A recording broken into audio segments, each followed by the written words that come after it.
What is up, Packers fans? Happy Wednesday. Welcome into an all-new episode of the Pack-A-Day Podcast. I'm your host, Andy Herman. You can follow me on Twitter at Andy Herman NFL. You can find the podcast at Pack-A-Day Podcast. You are wonderful, beautiful people for joining me here today to talk some Green Bay Packers, as always, 365 days a year, right here on the Pack-A-Day Podcast. You can find us on the YouTube channel. You can find us wherever you get your favorite podcasts. If you're not checking out the audio channel, by the way, make sure to do so. Here on the YouTube channel, we have the videos, but we have a bunch of other audio podcasts that come out on the audio station as well. So make sure to subscribe over there if you are only on YouTube. And if you're not checking out YouTube, make sure to do that as well. And make sure to subscribe, become a member, like, comment, give those 5-star reviews. Those things help the channel more than you guys know. It helps the algorithm. It helps more people discover it. And if that's too much, we'll just tell a friend about it. Tell a family member, and word of mouth always helps a ton as well. But we've got a ton to get into. I'm using today as sort of a little bit of a grab bag of everything that's kind of happened over the last couple of days, just some thoughts, some musings, some things that have gone on that have caught my attention. So we'll get into all of that, some news, some notes, some rumors, all of it today. So we're going to get through as much as possible and just kind of break it all down, and just, like I said, kind of a grab bag episode for everything that's, kind of all encompassing throughout the course of these last couple of days. Before we get there, shout out to our brand new Pack-A-Day Podcast YouTube members, Daryl Johnson, Brandy Lewis, Eddie Jansen, and Bennett Myers. Cannot thank you guys enough for signing up. Again, if you haven't checked out those memberships yet, make sure to do so. All right, let's get with some just general news and notes first. The first report is that A.J. Dillon is in fact going to be moving on and signing with another team outside of Green Bay. The reports are that he is healthy enough to play, which I want to just say, first of all, is fantastic news. With AJ, with the neck injury and stuff like that, we've seen enough with the Terrence Murphys and the Nick Collins and the Jonathan Franklin's, not all necks, but like just different injuries that have happened to some of these players that can immediately cause huge problems and potentially end careers. Sterling Sharp, we can go on, and Jonathan Franklin, like there's too many players that have had an injury situation that has cut a career short. Jermichael Finley. And the big hope here was that Dillon was not going to have to end his career, that he would be able to continue to play. And that is the biggest piece of good news.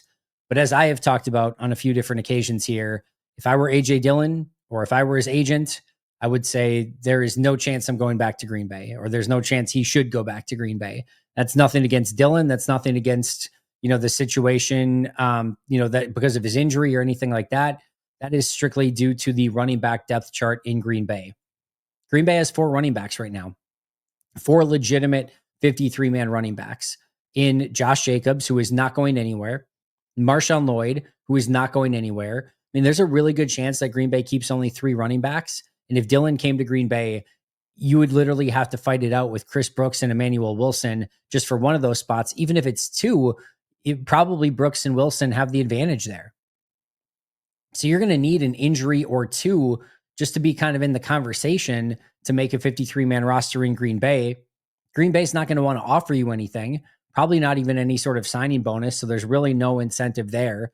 And then that doesn't even include potential draft picks in a very strong running back draft where there could be multiple rounds, 5th, 6th, 7th round, where Green Bay's on the clock and they look up at their board and the best available player is a running back. Now, they may not necessarily take him because they know that their running back room is stacked, but there's this very strong chance that they just see a running back that's on their board in late day 3 and say, it's just the best player. Let's just take him and see what happens. And if that happens, then Dillon's even more behind the 8 ball. So I don't see any world in which coming back to Green Bay would have made any sense for A.J. Dillon. If Dillon would have called Goody up or Dillon's agent would have called Goody and friends up and said, hey, we're willing to take a 1-year vet minimum $0 signing bonus, I would have said, Goody absolutely should do that. There's no harm in it. If you cut him at cut down times, there's 0 repercussions. There's no dead cap hit in that situation. So, a good GM, of course, is going to say yes to that. But if I'm Goody, I'm probably saying like, hey, we'll do this. But just so you know, it's probably going to take a couple injuries for you to make this team. And if so, so be it. But it just makes all the sense in the world for Green Bay to move on. It makes sense for Dillon to go in another direction. But again, the great news here is that Dillon is healthy, that he's going to be able to play. Hopefully not Chicago, Minnesota, like these things that always happen, but it will not be in Green Bay. And I think that's the right decision for all parties here. And wishing AJ the best moving forward.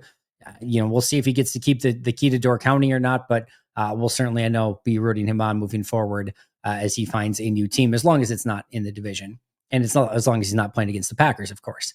Another player that is moving on is Eric Stokes, who is signing a new 1-year deal with the Atlanta Falcons.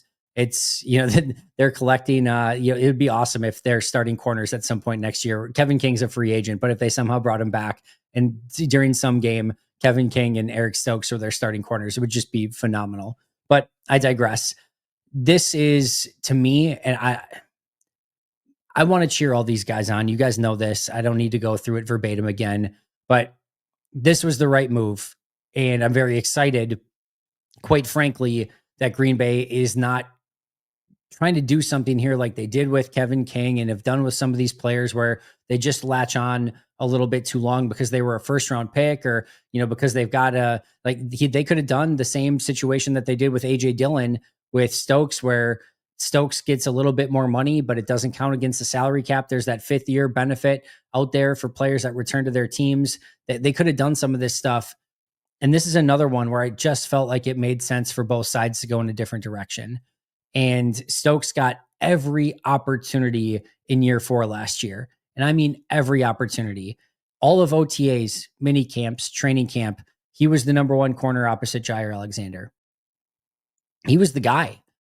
And, Carrington Valentine couldn't even get reps with the starters because Stokes was it. And Stokes then got the starts to begin the season. And by the end of the season, he basically found himself almost entirely out of the rotation. And the writing seemed to be on the wall at that point in time. But again, you never quite know what's going to happen in these situations. And if Green Bay, it's like, well, we spent a 1st round pick on him and we've invested this time, effort, and energy, and he's been good in the locker room or whatever the case may be. And let's just bring him back for another stint.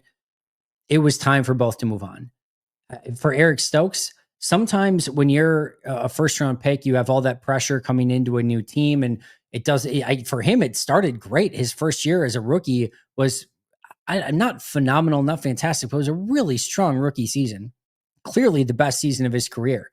And it looked like Green Bay had found a legit starting corner. And it looked like Jair and Stokes were going to be not maybe shutdown corners, but the 2 foundational pieces of that secondary for the foreseeable future starting in 2022. And then it just never happened that way. And it's very frustrating to look back on. But for the Falcons, they get a former 1st round pick who has talent and maybe just a new change of scenery, a new scheme, whatever it might be, does him well, and he can take off in Atlanta. And if so, kudos to Eric for making that work. Again, sometimes you just get in a rut in one spot and you just need a new defensive backs coach, whatever it might be. And we'll see if Stokes can maybe go on and flourish in Atlanta. For Green Bay, again, they gave him every opportunity. As a rookie, he looked good. As a 2nd-year player prior to the injury, he looked brutal. Then he had the injuries, knocked him out the remainder of 2022. 2023, he's out almost the entire year. He comes back for a couple games, looks extremely rusty. 2024 gets all the opportunity and still struggled in 2024. Yes, at the end of the year, there were a couple games. Go watch the tape. It had a lot more to do with him just not getting targeted as much than anything else. And there were a couple good games in there that legitimately, there were a couple solid games in there. There was no real breakout sign, and there was a reason he was basically benched by the end of the year.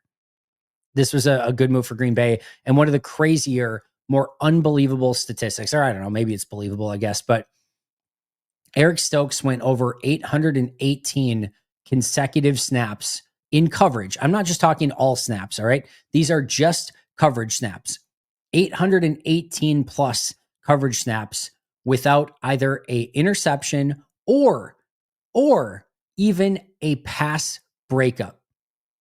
Over 818 coverage snaps without a pass breakup or an interception. Just one time where he batted the ball away. 818 coverage snaps. His last pass breakup was in week 16 of 2021, his rookie season. He ended with 1 career interception as a Green Bay Packer. Now, injuries played a part. I understand that, but man, that beginning of 2022 was already giving me some cause for concern because he looked really bad before we even went out with the injury, and he was just never able to recover. And whether it was injuries or whatever the case may be, that ends up as a pretty massive bust for Brian Gutekunst and the Green Bay Packers. 1st round pick, 2021, reached a little bit for him, no question about it. Most considered him a mid-second-ish round pick, and they took him at the end of round 1. And first year looked the part, right? Made some big plays, basically took over as almost the pseudo number 1 corner in his rookie season with the Jair injury, and just never got it back. Just never got it back. Unbelievably disappointing. It was time to move on. He moved on. Green Bay moved on, and it was the right direction for both teams. And I really give credit here to Goody and company. We've seen Green Bay in the past make these decisions of like, oh, we're just going to hold on to our guys. And I kind of talked about it a little bit already, but Josh Myers does not seem like he's going to be back, second round pick. Eric Stokes not going to be back, first round pick. Like, they are willing to go in a different direction with some of these players, regardless of how high of a draft pick that they were. One of the worst things that you can do is double down. We can say what we want about Kevin King, but they had maybe made the decision a little bit sooner. Maybe he's not in that situation in the 2020, NFC Championship game, right? So like, there could have been different ways that they could have gone during that time frame. And I think sometimes you can get in this, this idea, whether it's a sunk cost fallacy or whatever you want to call it, of just like, continuing to pump resources, being like, hey, it's right around the corners, the breakout. And at some point you just have to cut your losses. And I think Green Bay did a really nice job with Myers and Stokes and some of these other players that, they haven't retained, of understanding it was time to move on. That was one of my biggest fears this offseason, was just going to be retaining Stokes, retaining Myers. And thankfully for Green Bay, they did not do that. However, it does mean that 2 draft classes now are in very perilous spots when it comes to remaining players. Now, 2020 still has Jordan Love. So that is a pretty big remaining player on that 2020 draft class. If Jordan Love goes out and performs well for the remainder of this contract, that will be a home run draft no matter what.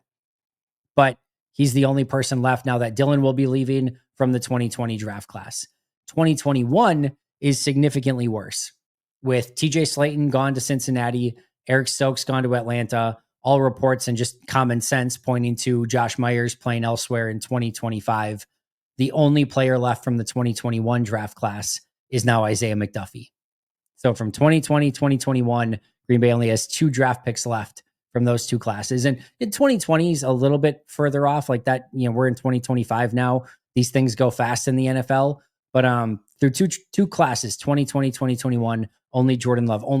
That's kind of a big one. But Jordan Love and Isaiah McDuffie, the 2 players left from those respective draft classes. Some updated signings from Tuesday. Joey Bosa goes to the Bills. I was surprised he got over $10 million per year. Again, he's played about 1,000 snaps combined over the last 3 years and has just not been able to stay healthy. Buffalo, interestingly, releases Von Miller and then picks up Joey Bosa. So they're definitely taking a bit of a lottery ticket there with Bosa. Minnesota got incredibly active on Tuesday morning, signing Javon Hargrave, although they can't do it till Wednesday because the 49ers aren't officially releasing him until Wednesday. But Javon Hargrave is being released by 49ers, and the Vikings already have an agreement with him, which is allowed because the 49ers gave Hargrave that ability to speak to other teams. They signed Jonathan Allen to a massive 3-year, $60 million deal, the former Washington Commander. I'm slightly confused as to why. Like, it probably would have been worth Minnesota trading like a conditional 7th round pick for Allen to keep him on the contract he was on. Now, maybe Allen would have wanted a new contract and it would have been a thing anyway, but that could have been something that Minnesota looked at a little bit more. But they give him a 3-year, massive $60 million contract. And then Will Freeze, arguably the top guard. A lot of people had Freeze as the better guard over Aaron Banks. Minnesota grabs him as well. So trench is a big thing for them, getting Javon Hargrave, Jonathan Allen, and Will Freeze. There's a couple others we'll talk about in just a moment as well. But big day for Minnesota. Giants get arguably the top remaining free agent that was on the board in Javon Holland. And then my guy, Nick Westbrook-Akine from the Tennessee Titans. He goes to Miami. Jerks. You were supposed to let him get to Green Bay. I don't think Green Bay really had any interest. It probably wasn't going to move the needle one way or the other, but he was definitely somebody I liked and enjoyed, kind of keeping an eye on this free agency period, but he goes to the Miami Dolphins. If you're looking at what the division's done so far, the Bears, extremely trenches oriented. Grady Jarrett, defensive tackle. Dio Denigbo, defensive end / defensive tackle. Drew Dahlman, center, traded for Jonah Jackson, guard, traded for Joe Tooney, guard, and then Durham Smythe, the tight end, more of a blocking tight end. This has been completely about the trenches for the Chicago Bears so far. And listen, Chicago Bears fans, I know there's none of you listening anyway. You've had a really nice offseason so far. And I think it's fair to be complimentary of the offseason. They've had a very specific approach, attacking the trenches. Jarrett might be past his prime, and Adenigbo is certainly a little bit of a risk, but I like both of the players. I think they're going to help that pass rush in Chicago. Drew Dahlman, I think a little bit overpriced, but and Tooney giving up a fourth, whatever. I think they certainly paid for it here, but they had to have intention with upgrading their lines, both the offensive line and the defensive line. They were smart about it, and this was actually a coherent, I think mostly well executed plan by Chicago, which is making me throw up in my mouth a little bit and is just rare to see. Add on top of that, getting Ben Johnson as head coach and some of the coaches and coordinators, they've had a good offseason. I don't think there's any, really way around it. But I will say this, Chicago Bears fans, maybe just wild thought, wild, crazy thought. I know, but just general word of advice. Maybe after years and years and years and years and years and years of claiming that this was going to be the time that your team turned it around and this was the most unbelievable offseason and it was the winning offseason of all off seasons, the offseason to end all off seasons, and Caleb Williams was going to save you, and whatever new coach, Matt Nagy, was going to save you, Mitch Trubisky was going to save you, and Clinton Dix was going to save you, and we can go on and on and on and on. I like your offseason. I think it's a really good offseason. But maybe, just maybe, rather than claiming victory and putting the whole world on notice that the Chicago Bears are now untouchable, maybe just let the season play out a little bit first, see how things go, because it hasn't worked out great for you in the past when you've, really celebrated those offseason victories. So far be it from me, just a general word of advice to maybe just tone it down a little bit on the victory laps in the offseason again. Lions lose Carlton Davis. They replace him with DJ Reed so far. That's kind of the main Lions move. And then the Vikings, Sam Darnold's gone. That's a huge thing. And it seems a little bit weird. It seems like JJ McCarthy's going to be the starter, which I think he's actually going to be good. I do. But they haven't seemed to have like this legitimate full confidence. And maybe that's just due to the injury. They lose out on Daniel Jones on Tuesday. And it's going to be interesting now to see who that vet quarterback is. It does not seem like it's going to be Aaron Rodgers. It seems like Rodgers is choosing between the Giants and the Steelers. And then they spend some Jameis Winston. Could it be? I don't think it's going to be Russell Wilson. That's a really interesting position that they're in right now as to what quarterback makes sense to pair theoretically or potentially with, JJ McCarthy as the likely new starter in Minnesota. But they also very trenches oriented. Javon Hargrave is in, as we mentioned. Will Freese, the guard from Indianapolis. Jonathan Allen, defensive tackle from Washington. They re-signed Byron Murphy, the corner, to a massive deal. Aaron Jones is back. Isaiah Rodgers, the nickelback from Philadelphia. Prior, he played for Indianapolis. And then Ryan Kelly, the center from Indianapolis as well. So they've really focused mostly on the trenches with Hargrave, Freese, Jonathan Allen, and Ryan Kelly. But I've also really kind of upgraded their roster, knowing theoretically that they're going to have a rookie quarterback and they have the ability to spend everywhere else because they have a really cheap rookie quarterback that's leading the team. That's kind of a way to put a great team together if you can get the good play from the quarterback. And I don't think there's any doubt for me that JJ McCarthy can kind of replicate what Sam Darnold did a season ago. You add in some of these other players, it's going to be a tough Minnesota team too. So division's been very active. Detroit, not as much, but Chicago, Minnesota, both very, very active so far. We're going to eventually get to Nate Hobbs and Aaron Banks, and I'm going to do, as I always do this time of year, deep dives into both of these guys. I can't say exactly when. It might be very, very soon. It might be still some time. I want to go through and grade these players as well at some point, at least in 2024. That takes a lot of time to do. So there will be different probably versions of this, but we'll get into more breakdowns from myself personally as I get through all the tape and things like that. It just takes time. and you guys know me, I'm not going to half-ass it. It's going to be legitimate. I'm going to go through and watch every single snap from 2024 for both of these guys eventually, and we'll get there, right? It's not one for me. If you're showing up, it's not going to be just, quantity. I'm going to put the time, effort, and energy into it, and hopefully that's why you're here. Hopefully that's what you like, because that's what you're going to get more often than not. But just a note on Aaron Banks. This is from Brandon Thorne, who I think is the ultimate offensive line guru that covers the NFL. This was his evaluation of Aaron Banks going into free agency. Quote, Banks is a big body, 6'5", 325 with 33 and 1/8 inch arms at left guard. He made 43 starts over his first 4 seasons, including 16, 14, and 13 over the last 3 years since becoming a full-time starter. Banks performed at a functional level last year, but has dealt with a rash of injuries that included a broken finger, concussion, and MCL injury. On film, Banks plays with an upright style and shows mediocre recovery skills that get him out-leveraged and leave him susceptible to clean losses in pass protection. Banks consistently looks for work when uncovered and uncorks on adjacent defenders to keep the pocket clear. He pairs solid initial quickness with heavy hands and a physical demeanor in the run game to get to his spots on time, cover up, and wall off defenders. However, he struggles to consistently sustain blocks late in the rep due to getting slipped. I cannot stress to you enough how much this shows up on tape. It shows up a lot. We'll get into that more as I do my breakdown, but this is very much worth noting. Banks is a functional option as a starting guard and could fill in as the 5th best starter on a good unit and potentially serve as the 4th best starter on a younger, less experienced group. It's a big contract for a player that could fill in as the 5th best starter on a good offensive line, or potentially a 4th best starter on a young, less experienced group. That consistently sustaining blocks one is the big one. Just gets to his spot, has the size, the strength, the speed, the athleticism, has everything that you need. Just sustain the block. It is so frustrating on tape. And he's got everything that he needs, but the inconsistency, and I know Brandon tweeted out about the inconsistency as well. He and I saw the exact same things on tape. I'm not saying I'm as good as Brandon at breaking down offensive line play, but we were very much in lockstep with our evaluations. I'm like 9-10 games through on Banks, just to get an initial watch through. But yeah, that's I'm seeing a lot of the same stuff as Brandon. And like I said, Brandon's phenomenal at breaking down offensive linemen.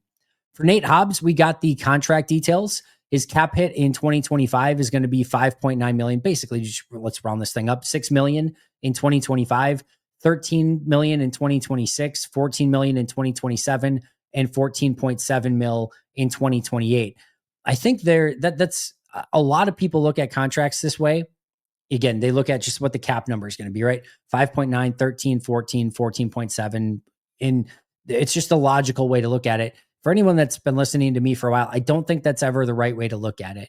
I think you have to look at what it would be if they got out of this contract at different points, right? So what would it be if he only played 1 year in Green Bay? What would it be if he played 2 years, 3 years, and 4 years? Because those are the only options. There's always restructures and extensions, but barring a restructure or an extension, those are the only options. He's going to either play 1 year, he's going to play 2 years, he's going to play 3 years, or he's going to play 4 years under this contract. If he plays 1 year, he will make $18 million in total. It'll be a $15.9 million, or basically a $6 million cap hit this year and a $12 million cap hit next year. So yeah, it's great that he only makes $6 million this year, but if you cut him after this year, you're going to take a $12 million cap hit next year, and he will have counted $18 million against the cap. So if he plays 1 season, he's going to count $18 million against the cap in totality. Breaks up into separate years, but that's what you're ultimately going to pay from a salary cap standpoint, which, by the way, is the only thing I ever care about. I do not care what dollars and cents are leaving Green Bay's individual bank account from their debit card or whatever. I don't care if they're PayPaling or using Bitcoin or anything in between. I do not care. I hope all these players get paid. I hope all of their checks are clearing. I hope Green Bay is financially solvent. I know that they are. I don't care about any of that. The only thing I care about as a fan is how it affects the salary cap, because that's those are finite amount of resources. So I'm always looking at it from a salary cap standpoint. If he plays 1 year, he will count $18 million against the salary cap. If he plays 2 years in Green Bay, and this is where I think there's a misconception because people will say, well, they can get out of it after 2 years. Well, yeah, you'll have paid him $6 million in year one. You'll have paid him $13 million in year two, and then you're going to pay $8 million in dead cap in that third year. So yes, it's great that you got out of it after year two. Guess what?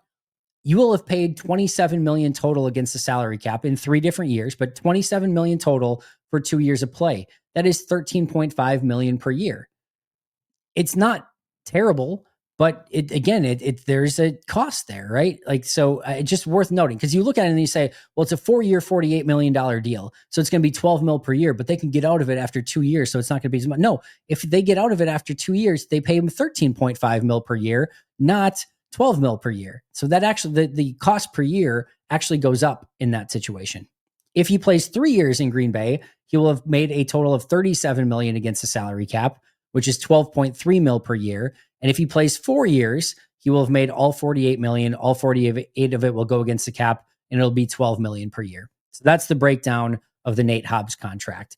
By the way, I was looking up some stuff on Nate Hobbs, and just as I was kind of going through some stuff, Nate Hobbs had 0 penalties in 2024. Not a single one. That is a bizarre, crazy, wild statistic, especially for somebody playing in the slot. The amount of players that play that have like the two-way goes and like you're just as a corner, part of the job description at a point in time is going to be you're going to get beat and you just need to grab that guy and bring him to the ground or pass interfere and make sure that you're not giving up a big play. Like it's just part of the job description at times. 0 penalties in 2024 is a wild statistic. And I don't even know if that's a great thing. It's obviously good. It means he's not panicking and not getting caught at the point of attack and things like that. Usually means he's getting his head turned and staying out of compromising situations. So overall, it's a good thing. But like I said, sometimes as a DB, it's like in soccer, sometimes you need to get a yellow card or a red card to stop a play. Make sure that they're not getting a one-on-one or a free goal or whatever it might be. And you've got to eat the yellow or red card because it's just a tactical foul. Sometimes in football, you need the tactical foul. I don't know if I haven't seen anything that would lend me to believe that he didn't do that. I'm just saying it's a crazy statistic that he's had 0 penalties in this past year and only 11 in his career in 2,890 career snaps. So just a wild, wild number that he, again, didn't have any this past year. Looking at Matt Bowen, who does, I think, as phenomenal of a job as anybody doing a top 100 free agency. So he goes through and watches all the tape on these guys and puts together a top 100 of the best free agents on the market. Just looking back at it, I didn't have a chance to look at it until today. And Aaron Banks was number 35 on his list of top 100 free agents, and Nate Hobbs was number 46. So for whatever that's worth, I just thought it was interesting to see where both of those guys ranked. I'm actually interested. I don't even know that I looked at because we use PFFs a lot when we were kind of breaking down what free agents Green Bay would potentially sign. Aaron Banks was number 72 on PFFs, and then Hobbs was number 85 on PFFs. But just to kind of take it a step further, again, I think Bowen does as good of a job as anyone with it. He had Banks at 35 and Hobbs at 46. On Tuesday, we got the full list of draft picks for all the teams in the full draft order. Green Bay ends up with 8 selections. They got the compensatory pick for Yosh Nijman that we expected, a 7th rounder, 250th overall in the draft. Their overall draft capital is a 1st rounder, pick 23, a 2nd rounder, pick 54, a 3rd rounder, pick 87, a 4th rounder, pick 124, a 5th rounder, pick 159, a 6th rounder, pick 198, a 7th rounder, pick 237, and a compensatory 7th rounder, pick 250. So 23, 54, 87, 124, 159, 198, 237, 250, and that is it. 8 picks, as Brian Gutekunst would say, for now. For now, because he's going to want to try to acquire as many as he can. Let's get to the rumor mill a little bit and some of these remaining free agents that are still out there and maybe some potential trades. One name that came up at the end of the day on Tuesday, and if you're wondering if I'm taking this from the random Ricky account on Twitter, yes, I am. Do I believe in it? Do I have any real inkling that this is a real thing? I don't. He's hit on a bunch. He's missed on some. I don't know what he knows. He probably knows nothing. Maybe he knows everything. No idea. But a name that came up was Dante Fowler.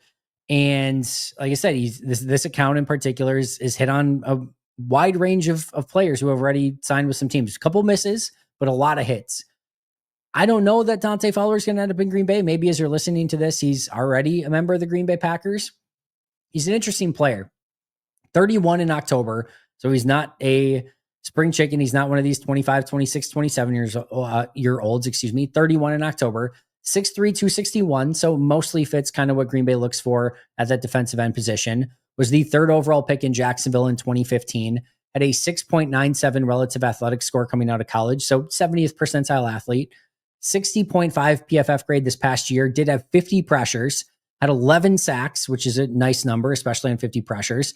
Of those 50 pressures, it was 11 sacks, 5 hits, and 34 hurries. Did have a 25.6% missed tackle rate, which is a very, very bad missed tackle rate. That's missing one out of every 4 tackles that you get the opportunity to execute. That is a lot of missed tackles. Had a 63.6 pass rush grade and a 52.3 run defense grade. He is basically a pass rusher mercenary at this point that you're going to get some pressures out of. I am not super enthused by this, mostly because it feels like it would be a piece of the puzzle, and it just doesn't move the needle all that much for me. It's fine, I guess. I don't know. It doesn't really do anything more than it does a little bit more than what like a Preston Smith would have been this past year and things like that. But yeah, I don't know. It would be fine. It would certainly not move the needle for me in any sort of significant way. But if they do in fact sign him, I'll go through and watch the tape a little bit more. I watched a handful of snaps, but I'll go through and watch a lot more, and maybe I'll be pleasantly surprised. But this is not one that generally, catches my fancy all that much, if I'm being honest. As far as remaining free agents that Green Bay could potentially target, I've got 10 different names for you that I still think are out there that maybe Green Bay could have some potential interest in. Let me start by saying this. It's over. Like, there's nothing out there. There's a couple names here that are legitimately intriguing, but it's done. There's nobody major left. Trey Hendrickson's still out there, right? That's the big one.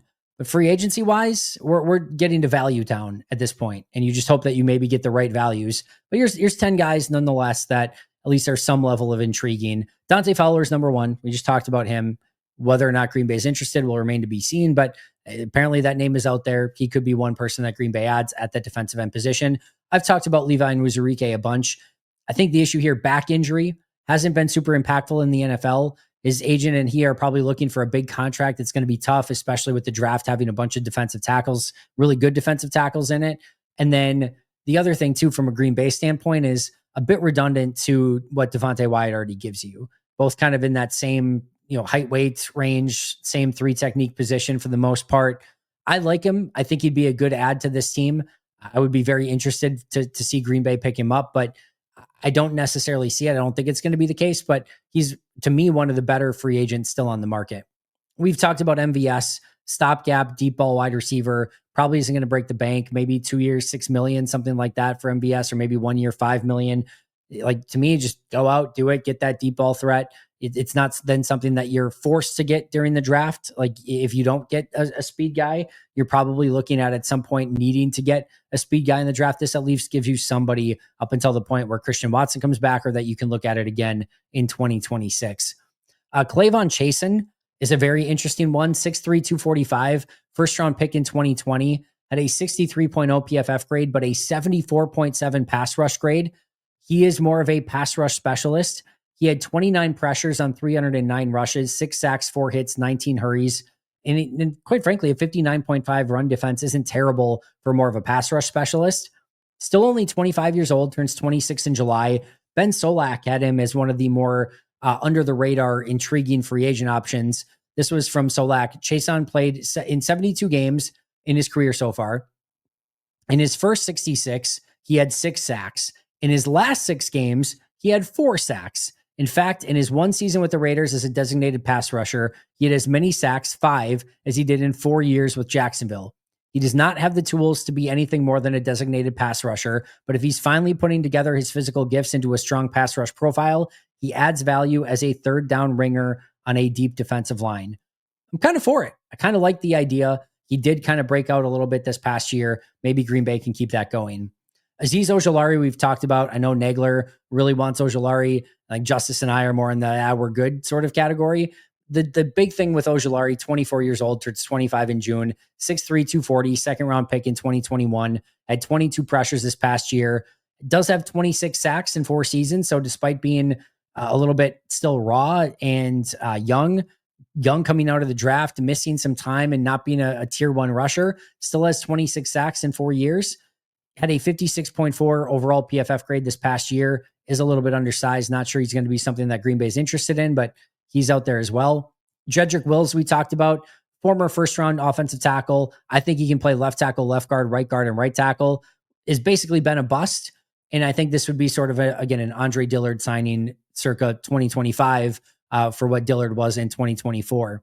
Matthew Judon, it's sort of an interesting one here. He's going to be 33 in August. He's 6'3", 270, so very much a Packers type defensive end.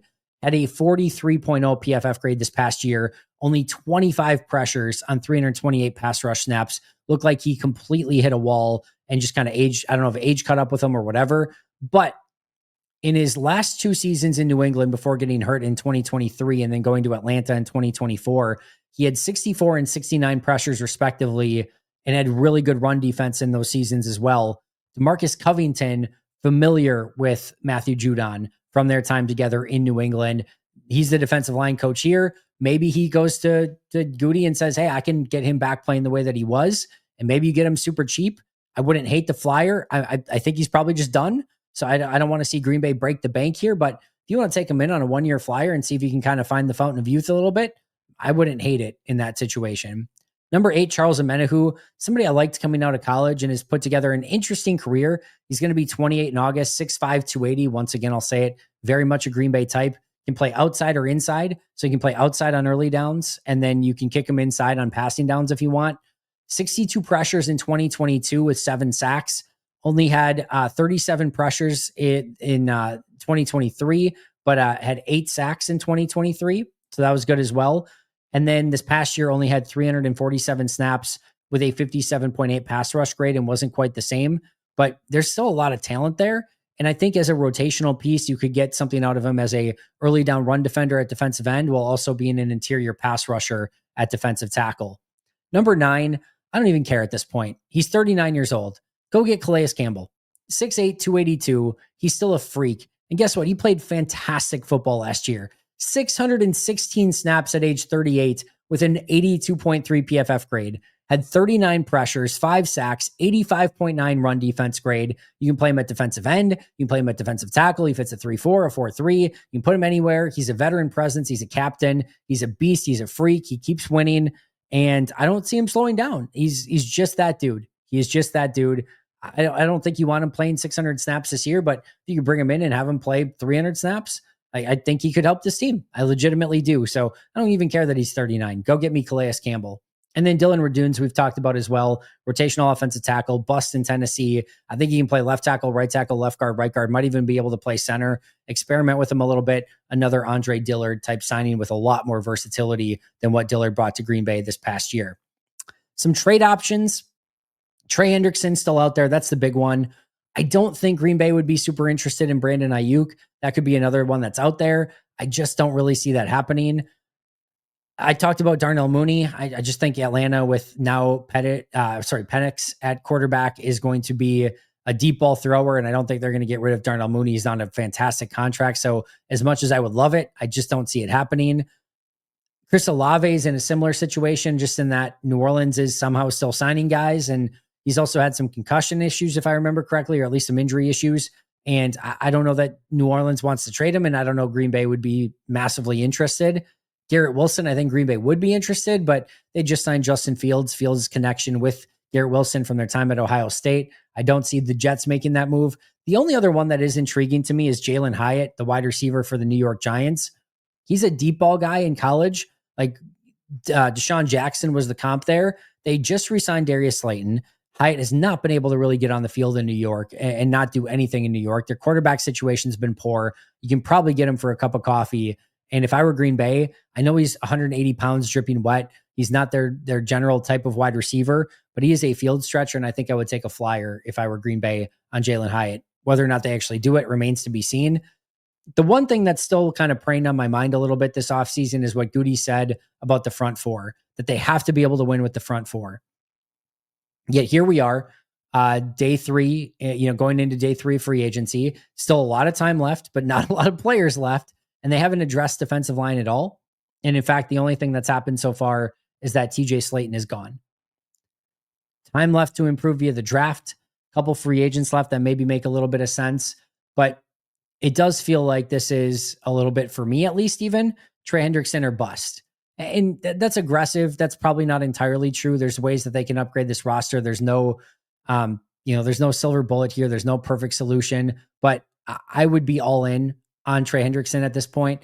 I think that changes the calculus of the offseason in a significant way. If you told me Green Bay went and got Hendrickson plus, Banks plus Hobbs, I feel like that would be a pretty fantastic offseason for the Packers. Outside of Hendrickson, just not a lot left. If I'm Green Bay, I think if you're looking at a season where they really needed to do something aggressive, this was the season. I think Trey Hendrickson can be that guy. If I were Goody and company, I would be going out and doing that deal as quick as I possibly could to bring an elite pass rusher to Green Bay. I don't need a Dante Fowler. I'm interested in a Clavon Chasen. I'm good with that if you can go out and get the premier guy in the market, and that is Trey Hendrickson. And I don't think it's going to cost a crazy draft pick, maybe a second. And I think you probably get something back in return along with Hendrickson, but go make it happen, Goody. Go make it happen. All right, that's going to do it for me today. I know we covered a lot of different topics, some free agents that are available, some potential trades, all the things that are happening around the league and with the Packers. Hopefully we get even some more info on Wednesday and have more to talk about tomorrow. I'm sure we'll have stuff to talk about no matter what. Make sure again to like, subscribe, comment, give those 5-star reviews. And if you have not subscribed yet to the Pack a Day podcast, what are you possibly waiting for? Shout out to our All-Pro and Hall of Fame members, Most Hated Minnesotan, PJ Wynn, John Wild, Brandon Paletta, Jennifer Wright, Boom Hanel, Donald Lee, Lori Lord, Baby QB, David McCluskey, Donald Decker, Alex Wong, Peter Ritaka, Jay Zimmerman, B. Brown, Puerto Rican Packer, Dan Gesford, Step Keith, Dylan Pat Scott, Bobby Santoro, SoCal Pack, Chris Rager, Izzy Roberts, Ian Ewing, Razul Douglas Time, and Jake Corner. See you guys all here tomorrow again. Thank you for being here. But until next time, and as always, go Pack Go.